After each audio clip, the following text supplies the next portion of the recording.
తెలవారు జాముల్లో వెంకటరమణ తండ్రి సుప్రభాతము చేసెను సిరులే రమణ. పంచామృతములతో వెంకటరమణ తండ్రి నిత్యాభిషేకములే నిత్యము రమణ.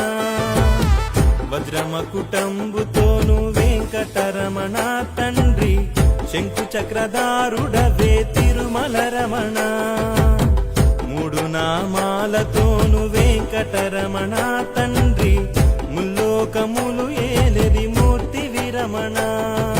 వెంకటరమణ తండ్రి వెంకటరమణ తిరుమల తిరుపతి రమణ సంకటహరణ చరణ భక్తులను బ్రోచేటి తిరుమల రమణ.